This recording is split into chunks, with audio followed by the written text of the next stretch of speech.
Imagine discovering that the most dangerous sin isn't murder or stealing. According to Christianity, the answer might surprise you, because some sins don't destroy lives overnight. They grow quietly, little by little, until one day they completely change a person's heart. The Bible describes sin as something that separates people from God. But Christianity also teaches something incredibly hopeful. No matter how far someone falls, forgiveness is always possible. Now, let's discover the major sins that every Christian should know about. And the very first one has been called the root of many others. That first sin is pride. Pride isn't simply feeling confident about yourself. It's believing you're more important than everyone else. It quietly whispers, "You don't need anyone." Over time, pride can make a person stop listening, stop learning, and even stop caring about the people around them. That's why many Christian teachers describe pride as the root of many other sins. The opposite of pride is humility. But pride is only the beginning, because the next sin has made countless people believe that no amount of money is ever enough.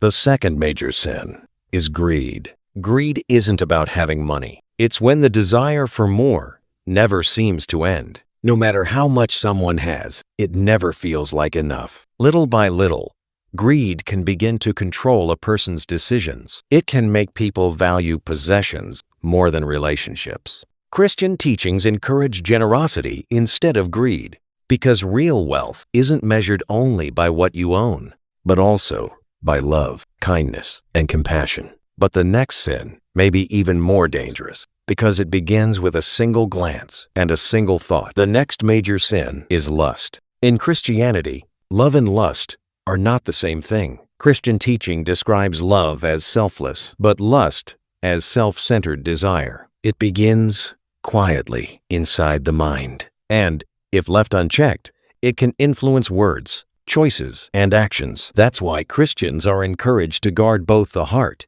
and the mind. Purity, faithfulness, and self-control are presented as important virtues. The goal isn't shame, it's learning to live with wisdom and love. Christianity teaches that growth begins with honesty, repentance, and God's grace. But the next sin is something almost everyone has felt at least once: envy. Have you ever looked at someone else's success and wished it was yours instead? According to Christian teachings, that's where envy can begin. Envy isn't simply admiring someone. It's becoming unhappy because someone else has been blessed. Instead of celebrating others, envy quietly steals your own peace. It can slowly damage friendships, families, and even entire communities. Christianity encourages gratitude, because gratitude leaves little room for envy. But the next sin is explosive. It can destroy years of trust in just a few seconds. It's called wrath. Have you ever said something in anger that you wished you could take back? That's the danger of wrath. Christianity doesn't teach that every kind of anger is wrong, but when anger controls your action, it becomes destructive.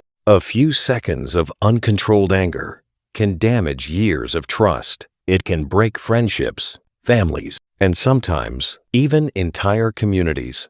That's why Christian teachings encourage patience, forgiveness, and self-control. But the next two sins are different.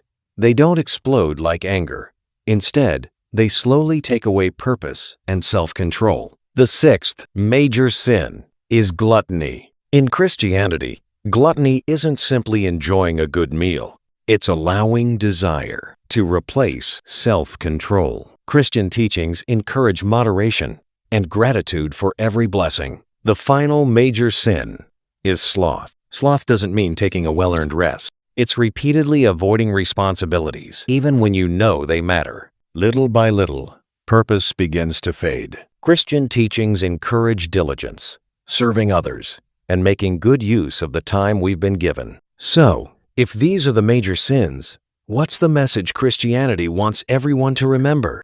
The answer is more hopeful than you might think. After hearing all these sins, you might wonder, is there any hope? According to Christianity, the answer is yes. The heart of the Christian message isn't that people are perfect. It's that everyone needs God's grace through sincere repentance, Christians believe forgiveness is always possible. No mistake is too big to begin again, because Christianity teaches that mercy is greater than failure. Maybe that's why this message has inspired millions of people for centuries. Which of these teachings surprised you the most? If you enjoyed learning about Christian teachings in a respectful and simple way, subscribe for more educational videos about history, religions, and fascinating facts from around the world.